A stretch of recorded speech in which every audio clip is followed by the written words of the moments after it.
تو ایک عادلانہ نظام اگر قلب قائم کر لیتا ہے پھر اچھا کردار تشکیل پا سکتا ہے، پھر شخصیت کی نشو و نما ہوتی، پھر اس میں خلق جگہ لے سکتا ہے، پھر بدخلقی دور ہو سکتی ہے، پھر ایک انسان رسول اللہ کے راستے پہ چل سکتا ہے، پھر اللہ کی طرف بھاگ سکتا ہے۔ دل کے اندر اگر کتے اور سور کی حکومت ہے، انسان اللہ کی طرف نہیں جا سکتا۔ اپنا اپنا جائزہ تو ہر ایک نے خود لینا ہے نا، کہ میں نے یہ کام کیسے کرنا، میرے سے یہ سب کچھ کیسے ممکن ہوگا۔ یہ سب کچھ ہم جو اخلاق کی بات پڑھتے چلے جائیں گے تو اخلاق کی ڈیٹیل میں آتا جائے گا کہ اس موقع پر ہم نے یہ خصوصیت کیسے پیدا کرنی۔ بس آپ اس وقت پہ اس عادلانہ نظام کے قیام کو سمجھ جائیں۔ وہی کا علم عقل استعمال کرتی ہے، عقل شیطان کے چالوں کو دور کرتی ہے، قوت غضب کو کنٹرول کرتی ہے، قوت غضب کے تھرو شہوت کو کنٹرول کرتی ہے۔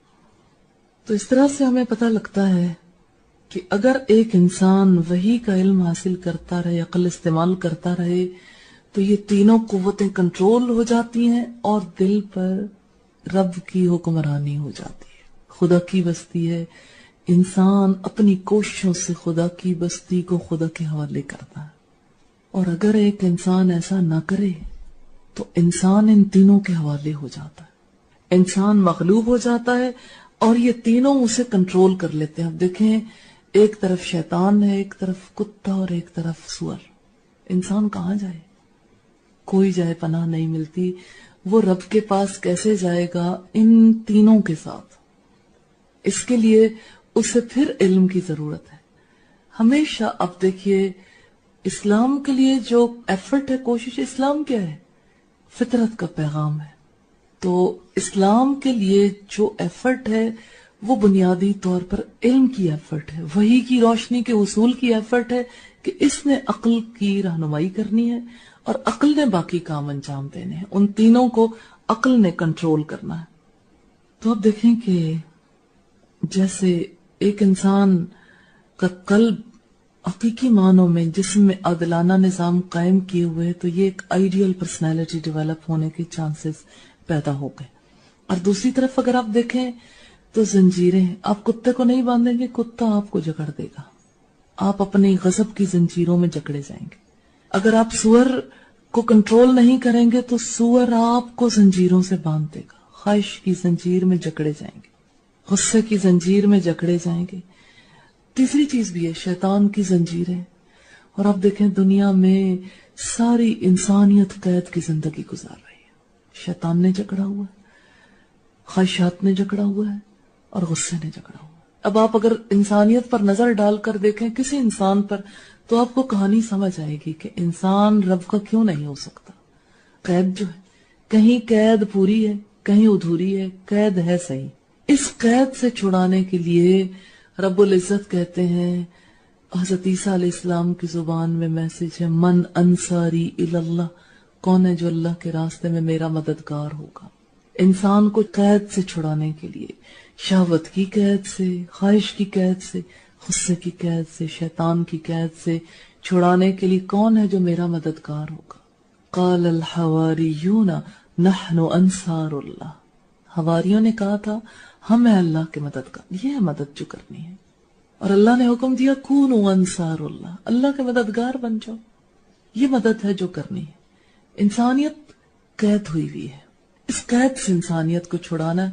آپ کیسے چھڑا سکتے ہیں؟ علم کی روشنی سے، علم کے راستے کی طرف بلائیں۔ یہ دراصل تمام انسانیت کی مدد ہے۔ وہی کہ علم کا راستہ دراصل رحمان کا راستہ ہے، ربانیت کا راستہ ہے، دراصل انسانیت کا راستہ ہے۔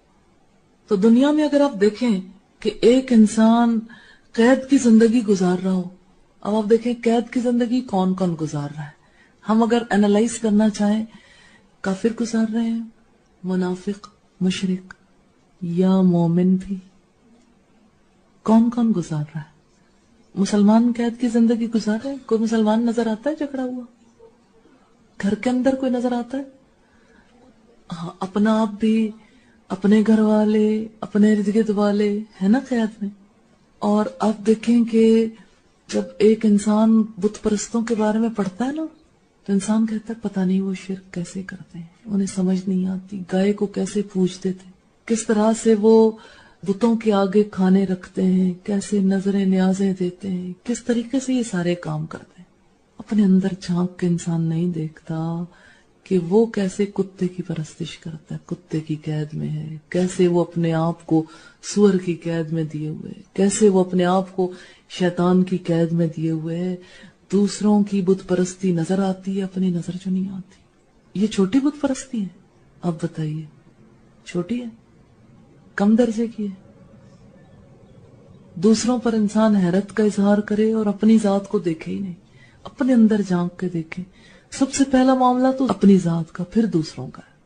تو جن کو بت پرستی عجیب نظر آتی ہے، قبر پرستی عجیب نظر آتی ہے، میں کوئی اس کی فیور نہیں کر رہی، وہ تو ہے ہی غلط کام نا، اس کا برا ہونا تو کھلا ہوا ہے، اوپن ہے، لیکن اپنے اندر کی قبر کو دیکھیں، دل قبر نہیں بن گیا، دل کی حالت کیا ہے؟ مدفن نہیں بن گیا، انسانیت دفن ہو گئی اس دل کے اندر، ربانیت رحمانیت دفن ہو گئی، قید کر دیا اپنے آپ کو، خود قید کر دیا، خواہش کی قیدی، دنیا کی قیدی۔ اللہ نے اپنی پاک کتاب میں فرمایا ایک دیوار ان کے آگے ہے، ایک ان کے پیچھے ہے، اور ان کے گلے میں طوق پڑا ہوا ہے۔ کبھی آپ دیکھیں نا، آگے کی دیوار کون سی ہے، پیچھے کی کون سی ہے، اور گلے کا طوق کون سا ہے۔ شیطان آگے دیکھنے نہیں دیتا، پیچھے والوں سے سبق ہوس حاصل نہیں کرنے دیتی، اور غضب کا طوق گلے میں پڑا ہوا، قید کر لیا ہے انہوں نے۔ اللہ کہتا ہے پھر وہ کچھ نہیں دیکھتے، نہیں لوٹتے، نہیں احساس کرتے۔ دنیا کا قیدی انسان اس طریقے سے بنتا ہے، اس طریقے سے اپنے آپ کو وہ اپنے مقام سے گراتا ہے۔ تو انسان کا یہ بنیادی فرض ہے کہ اپنی حرکات و سکنات پر اور اپنے اٹھنے بیٹھنے پر نگران رہے، اپنے بولنے پر، دیکھنے پر، سننے پر، ہر ایک کام پر ایک انسان خود نگران رہے۔ سب سے پہلی نگرانی انسان کی اپنی ذات پر ہے، اپنے آپ کو محافظ بنائے۔ یہ نگرانی، یہ حفاظت وحی کے علم کے توسط سے ہو سکتی ہے، عقل کے توسط سے ہو سکتی ہے، اگر بصیرت کی آنکھ کھلی رہے، اور بصیرت کی آنکھیں تو علم ہی سے کھلتی۔ تو اب دیکھیں کہ یا تو انسان حق پرست ہو سکتا ہے یا پھر باطل پرست ہو سکتا ہے۔ تو یہ سب کچھ کیا ہے؟ باطل ہی تو ہے۔ تو اب دیکھیں کہ ایک انسان کس طرح سے اپنے ان اوصاف کی اطاعت کرتا ہے، کہیں سبعیت کی، کہیں بہیمیت کی، کہیں پر شیطانیت کی، کیسے اطاعت کرتا ہے۔ اطاعت کے مختلف رنگ ہیں۔